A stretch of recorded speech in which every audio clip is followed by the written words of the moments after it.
Live from Orlando, Florida, you're listening to the Orlando Magic HQ podcast, the voice of Magic fans. Join us every week for a unique fan perspective on all of the latest Magic news and updates. The show starts now. What's up, Magic fans? Welcome back to another episode of the Orlando Magic HQ podcast, brought to you by the Believe Podcast Network and Bet Online. My name is Anthony, got my co-host Al. Today, we are recording this on Sunday, April 13th, releasing it, maybe releasing it right away or first thing on Monday morning. But, man, season is over. What a long 82 games this has been. Magic end up clinching the 7th seed in the East. Closing out right at 500, 41 and 41. I don't know about you, Al, but I am happy with this season being over. Like I'm happy that we can put the season behind us. A lot of ups, a lot of downs, a lot of injuries, a lot of highs, a lot of lows. It's a good feeling to know that now we just have meaningful basketball in front of us. What's happened has happened. We got eyes looking forward, and we got a really big, playing game against the Atlanta Hawks. But what's up, Al? How are you feeling? A lot of exciting things happening in Central Florida. Dude, so to your point about the season, man, it felt like we had 3 seasons in one. I don't know about you, but it felt like, life when we were healthy, October, early November. Then it was life without Paolo. Then it was life without Paolo and Franz. And then it was life reintegrating the team back together, which we sucked for about 2 months. And then we went on this big run and ended the season on a positive note. So it felt like we had like 4 seasons really in one. I'm excited, man. I'm excited that we finally hit the end point of the regular season. I'm impressed with the fact that we ended 41 and 41. So thankful for that. And I'm ready, man. I think this playoff run, it may or may not be what we expect. We got to play the games, right? We don't know what to expect. Let's only focus on game 1, which is Tuesday night, and we'll go from there. But I'm excited to see what the team can do here in the playoffs. Yeah, a lot of surprising things in the standings. You got the Cavs holding down just a dominant season, man. They've been number 1 seed what feels like the whole entire stretch. Detroit Pistons having a hell of a year too. Obviously they were a lot healthier, but they're players that people have kind of either almost forgotten about. And mind you, they're doing this all without Jaden Ivey. So the fact that they've been able to really play well, kudos to them for holding down the 6th spot. But you got the Celtics at 2, Knicks at 3, Pacers at 4, and you take a look at some of their records, man. You got Knicks 51 and 31, Indiana Pacers 50 and 32, Bucks at 48 and 34.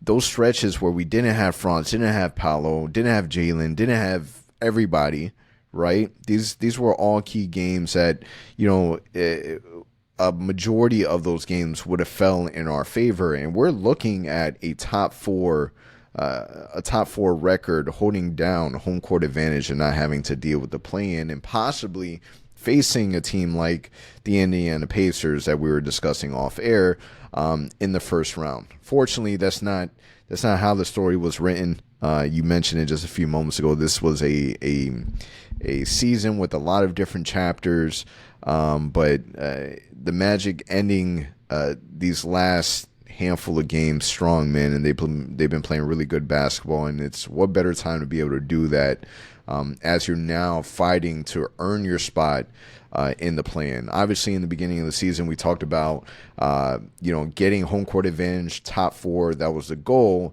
Ultimately, ended up 500 with the play-in game against the Atlanta Hawks. So the first question I have for you, Al, how are we feeling with our first play-in game facing Trae Young at the Atlanta Hawks? What is your confidence level when it comes to our first meaningful matchup?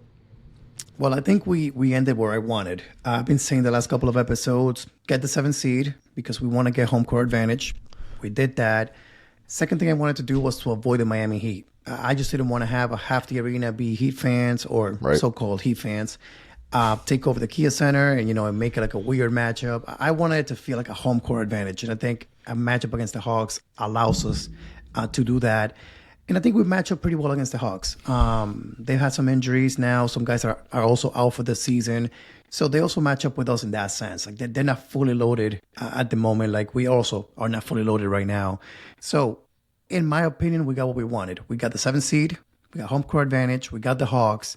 In worst case scenario, say we lose that game on Tuesday, we still have home court advantage on Friday night to face the winner of the Bulls or the Heat. So again, that would be a worst case scenario. In my mind, I want us to win that game. I'm comfortable. I think that it'll be a fun game on Tuesday night. It'll be electric. Every playing game that I saw last year was fun to watch. Teams are trying. They're actually playing meaningful basketball, it feels like, for the first time in a little while. So it should be an exciting game. Ideally, again, we come up with a win because I really want Boston in the first round. I think we match up better against them. So I'm excited. What about you? Was there a different team that you wish you would be facing in the first round, or are you happy with the outcome? So I changed my stance. Bring on Boston, man. I don't want anything to do with the Cavs. I take back everything I said. Especially with the news, and obviously you don't wish for any player to be out there hurt and whatnot. But Jaylen Brown being a little banged up is music to our ears if that's the team that we're playing in the first round, right? So I bring on Boston. I like the matchup. I like how we take a look at a team like Boston, and we've seen them bleed before, right? We've beat them in a way where they just struggled against us. And there has to be a little fear. I don't care who you are. If you're the Celtics and you've battled with us, there's a little fear on their end, right? They have to respect us. They're not viewing the Magic as a team that is like, bring them on. That's who we won in the first round. I'm sure that there's room for the Atlanta Hawks to beat the Magic. Like let's get that straight, right? So bring on Boston. That's the team that I want us to take on in that first round. But before we look too far ahead, Atlanta Hawks is not a team that you can look at and not respect either, man. Trae Young is a formidable all-star, somebody that you have to control. Offensively, we know what he can bring. Defensively, we also know what he can't bring. So taking advantage of those opportunities is going to be huge. And the Magic, for what it's worth, are going into this game healthy outside of the fact that we don't have the two players that were ruled out for the rest of the season, right? So it's going to be a fun matchup. This is what I do like about the play-in. This is some of the benefits that I like about the play-in tournament. If we're trying to think positively, right? Is that you're getting a little bit of an advantage in terms of getting that competitive edge because you're playing a meaningful game before the playoffs. So you're already getting into that mindset before the Celtics, before the Cavaliers, before anyone else, because you have to earn your spot, right? Hopefully this doesn't turn into what you don't want. Worst case scenario is not being the Hawks and having to prove your way to that 8th seed, because then your confidence level gets hit, right? If you knock out the Atlanta Hawks, straight win, dominant performance, going into the first round of the playoffs, you're going into the first round with a little swagger, right, that the other team doesn't want you to have. So I like this matchup. Trae Young is a player that you and I have talked about on whether we would or would not like him on the Orlando Magic. There's people in the fan base that are for him, against him, and unfortunately, Trae Young is he's a monster in the playoffs. We've seen what he's done to the New York Knicks, and just his playoff level of basketball is respectable. So it's gonna be a fun matchup. Bring on the Hawks, and I feel good with where we're at health wise. We know what we're able to bring as of now, with the team that we have. So hopefully that can kind of carry over towards, the whole postseason. Yeah, to your point, I think Trae Young is a guy that he's going to get his. He's going to score his 25, 30 points in that game. You have to control the other guys. That's my takeaway. Like, you have to really make sure that you don't let guys like George Niang coming off the bench and drop, 15 points off the bench, or some random Hawks player come in and score 15, 18, 20 points. Trae Young is Trae Young. You're going to have to, it's another thing too that I'm hesitant about, but are we starting Corey Joseph? Because if we are, last time that we played him, he was eating, Trae Young was eating Kojo alive. So we got to figure something out there. Like, do you start AB just for that game, or do you put KCP on Trae Young? Like, you got to figure something out there, because that was not pretty last time. Point guard by committee. Yeah, they have to figure it out. But I will say, though, Kojo on the offensive end has been doing an amazing job setting up the table, being that playmaker for us that we've needed. So you got to play him. But I agree with you. I think the Hawks is a great matchup. I think we'll do well against them. I have us winning that game. But then again, you just cannot let Trae Young plus two other guys get going. You have to really do a good job of controlling the other guys. Similar story with Paolo on the Magic side. Paolo's going to get his no matter what. Can we get Franz to chip in and give us his 20 plus? Can we get AB to give us 12, 14 off the bench? Or KCP to drop 3-pointers in that game? So it's going to come down to me to the depth of both teams. Which team can come up and have those secondary guys come in and contribute. But I think on paper, we've done our job. We got the 7th seed. We got to 500 to finish the season. We ended the season playing really good basketball. We did our part. That's all we can ask for. Still surprising to me that we won 41 games when you consider that we haven't had Jalen Suggs, Mo Wagner for such a long time. And when I look at the stats right now, those are, third and fourth best scorers. So it's like the fact that we got to what we got without those guys is truly impressive. Yeah, so just to be clear, if we win on Tuesday, we face against the Boston Celtics. If we lose, we got to take on either Miami or Chicago on Friday, for a chance to play the Cavaliers in the first round. This year has been a historic year in the sense where both Paolo and Franz are the first pair of Magic teammates to average 20 points per game in the regular season. Last ones being Shaquille O'Neal and Penny Hardaway back in the 95-96 season. So my question to you, Al, is when we take a look, we know what Paolo and Franz is able to bring. We know that we have to rely on them heavily, but no Suggs, no Mo Wagner. You just mentioned that they were our third and our fourth leading scorers on this team. Who will the Magic, do you believe, will need to step up outside of our two main guys in order for us to be able to really have a solid chance to perform well in the postseason? So I'm torn between three guys. Three. I think the right answer would be KCP, right? We brought you here to be a vet that on the defensive end gets it done. We know that in the playoffs, defense wins. We know that. So we need to step up and help us out there. Yep. But truly, it's the open shots. He gets them. On a nightly basis, he's taking 3, 4, 5 3-pointers wide open. Can you make 3 of those? 2 of those consistently in the playoffs? If you can do that, it's a big, big difference for the team. Wendell Carter, we saw him against the Hawks on Tuesday night this past week where he looked like a changed man. He played aggressive. He was getting in people's faces. He was dunking the ball, finishing inside strong. That's the Wendell that we know. Can we get that Wendell to show up for the playoffs? And then my third guy is AB. When AB scores, I think it's 13 or 15 or more, we are like 14-1 this season. So can he be Jalen Suggs? That's what I'm basically saying. Can he be that guy that can give us 14 points, play good defense, and just make open threes? If he can do that, he can be a game changer. So it's hard for me to pick one. But if either one of those three guys can have a good game at different points in different games, I think that's the key. Paolo and Franz, I'm confident that they're going to drop, 25, 30 points and help us. It's those three guys to me that are like, if they can get it done, I like our chances.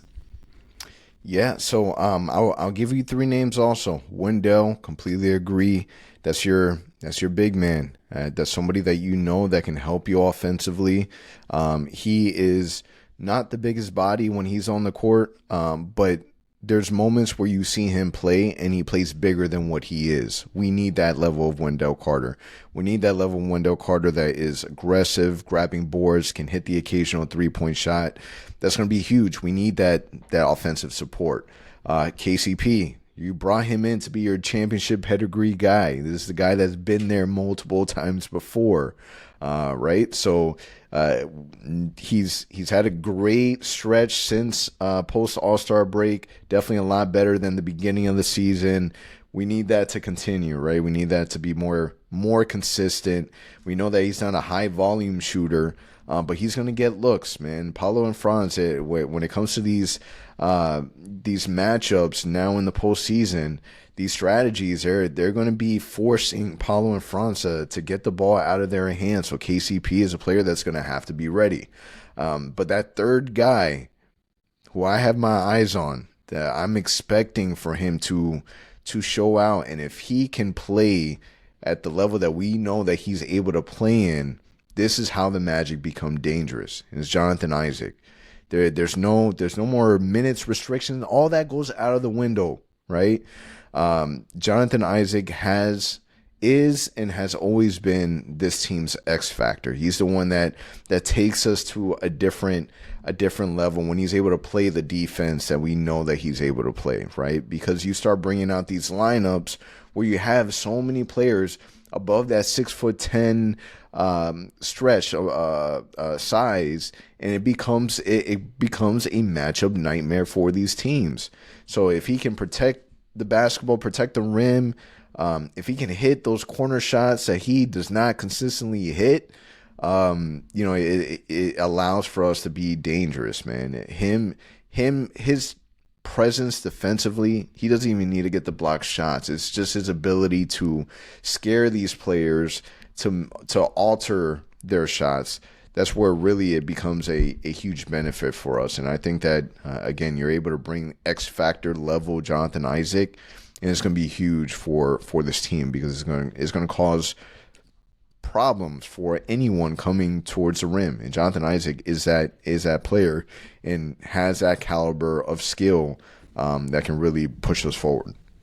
So I'm going to give you one more. And I think I wouldn't call it like a guy that we should depend on too much, but I'm going to call him an X factor for us in any series, the play-in or the first round. That's going to be Caleb Houston. Caleb, the last 10, 15 games came in, and I don't want to say he turned our season around, but he became a guy that we could depend on to just hit that open shot.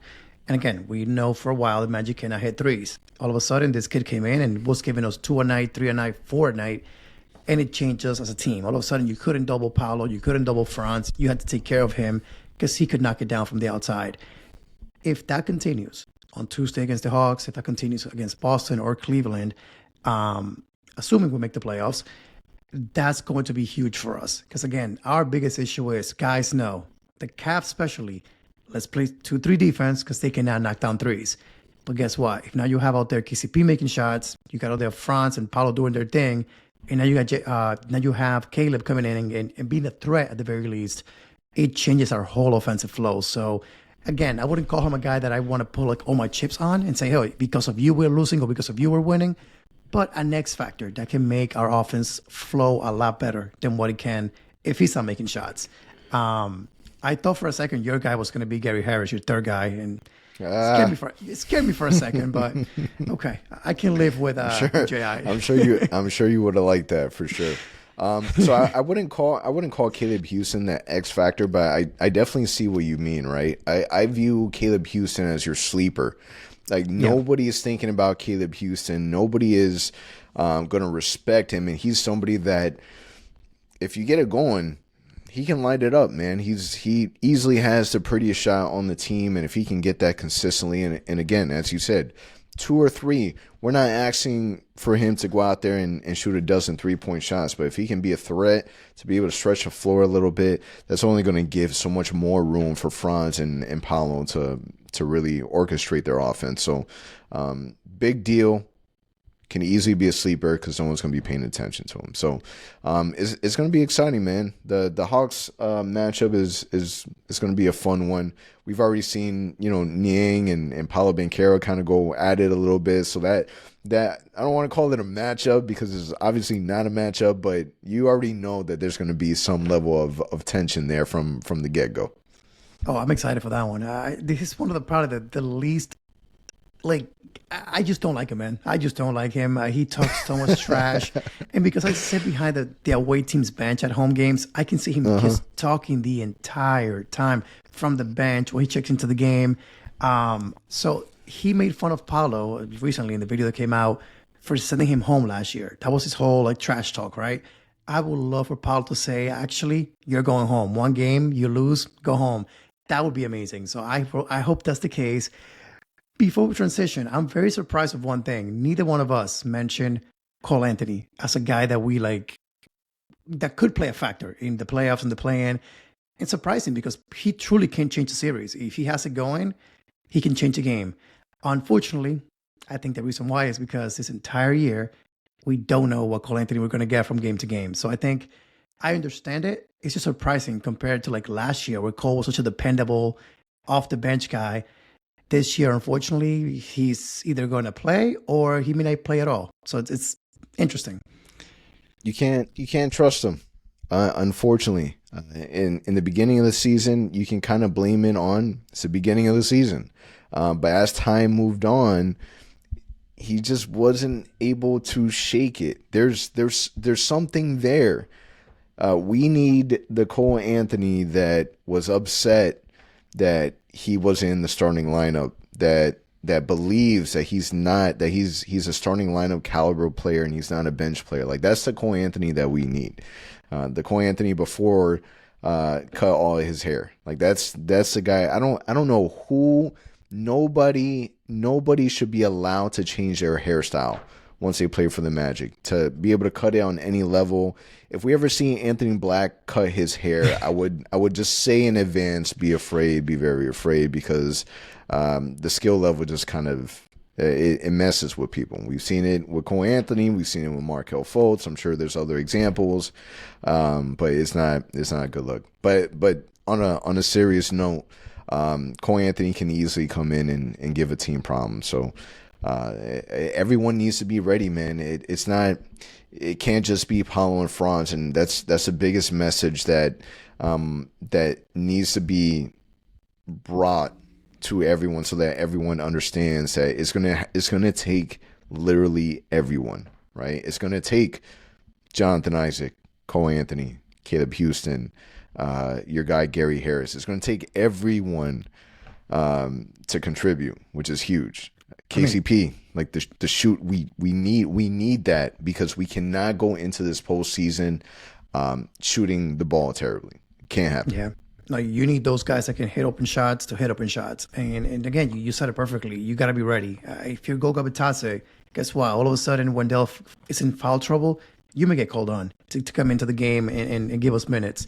Tristan da Silva is a guy that if all of a sudden whoever, Caleb Houston, is not feeling well or having an off night, you might get the call to go in and step in and give us extra minutes.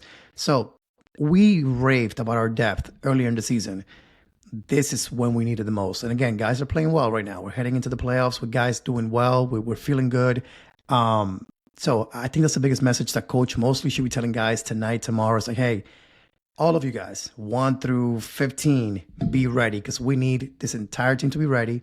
Of course, Paolo and Franz are our leaders, but everyone else, it's anyone's guess. Especially in a 7-game series, you have to adjust your matchup. Again, if the Celtics have something going, the Cavs something going that you notice that you can play a different guy all of a sudden, you got to adjust on the fly and make that adjustment. Like last year, we started J.I. in games 1 and 2 against the Cavs when he never started, during the season. So you never know what may happen. So I like that message. I like the way you put it. You need the entire team to be ready. Again, you got to use that depth, and hopefully it'll pay off here in the play-in and into the playoffs. Yeah, and dude, you just said it. Goga Bitadze, another player that can easily fit that X factor, spot. When you think about our second unit. Last year, second unit was such a big strength for us, and we obviously know the reasons why and why that's not the case now. But we have a second unit that can easily. We have so many players on this team that they can step up, man. And there's so many different options. So it's gonna be fun to see us also, or hear us on what our reaction will be after this playing game, to kind of see what the results are from that. But it's gonna be huge, man. It's gonna be great. So Tuesday, big game for the Orlando Magic. Huge consequences if we can't get it done. So now is you waited this whole entire year, you got through it, you battled for this very moment. Now is where it counts, man. There's no pressure, but there's pressure. Home court, got to take care of home, and push forward so that you can start focusing on the next thing. A lot of news happening towards the end. Obviously, this episode was play-in and postseason driven. Paul Porter no longer going to be part of the Orlando Magic going into next season. Dwight Howard inducted into the Orlando Magic Hall of Fame, and then also gets the news that he is first ballot NBA Hall of Famer. Not only is he first ballot NBA Hall of Famer, but he's also going to have Shaquille O'Neal, walk him out, which I think is ironic. So, man, just your quick thoughts. Were you surprised that Dwight Howard was first ballot, or do you think it was warranted? I think it was warranted. I was more surprised about the fact that he publicly said, I want Shaq to walk me down, and the fact that Shaq said yes. I think that was the biggest shock to me. We've known about the history they've had, the whole Superman thing over the years. Even recently, they had a whole little spat going on social media. So super recently. Yeah, so that was the biggest shock to me. The fact that he's a Hall of Famer now, no doubt about it. I think who Dwight used to be, man, especially in his days in Orlando, unstoppable. To me, it was Dwight, LeBron. Those were the two top guys in the NBA. Of course, Kobe at the time. So not surprised at all. But yeah, definitely surprised that Shaq accepted that invitation. I'm glad to see that, man, because we needed that. I hope they can figure things out, man, because those are two legends. How can you have those two guys hating each other, disliking each other? We need those guys to finally come to terms, and again, hopefully be guys that we see here in Orlando often. Shaq only said yes for one reason. It's the fact that he is being nodded, in a sense, from Dwight Howard, that he's a dominant person that he is, and it's because he wants him to be next to Kareem, and I can't think of the other person that he wanted to include in there, but he wanted to be part of the big names, man. Shaq isn't doing it for Dwight Howard. He's doing it for him, man. I'm happy for Dwight Howard. When he got the news, you can tell that he was really emotional about it and super happy. I love the fact that we did it first. If there's one thing that I can tell you, I respect the fact that we did it before. Whether or not we may have known or gotten some level, I don't know. But the fact that we inducted him first and didn't do it after he got inducted into the NBA Hall of Fame, I think it's a huge deal. And now that he's been inducted, now I have all the confidence in the world that we're going to see that number 12 be retired in the rafters. There's no reason why that wouldn't be the case. Yeah, for sure. You have to, right? You got to, number 1, number 12, definitely two numbers that we should see retire fairly soon here. No reason why not. It'll be fun to see how they do with the whole T-Mac and Penny, though. They have to do a split. They can't do one or the other. But 1 and 12, for sure, are going to be the next two numbers. Yep. But we'll see, man. Happy for Dwight Howard. Think it's huge. There's already rumors and rumblings in the Twitterverse or Xverse, whatever you want to call it, about the different changes that may or may not be happening for the Magic next year. So that's going to be exciting to see what happens, man. Happy that we can put this season off and lock up that book as we move on to this next chapter of the postseason. So we'll see what happens Tuesday against the Atlanta Hawks. Again, if the Magic lose, they'll face the winner of either Miami or Chicago Friday night at home. Magic need to make sure that they get this one and done and get into the playoffs. On that note, that's a wrap from us here. Show is presented by Bet Online, and we'll catch you guys on the next one. For all the latest Magic news and updates, visit OrlandoMagicHQ.com and follow us on Instagram at OrlandoMagicHQ and on Twitter at OMagicHQ. Also, remember to subscribe to our YouTube channel and subscribe and leave a 5-star review on your favorite listening platform.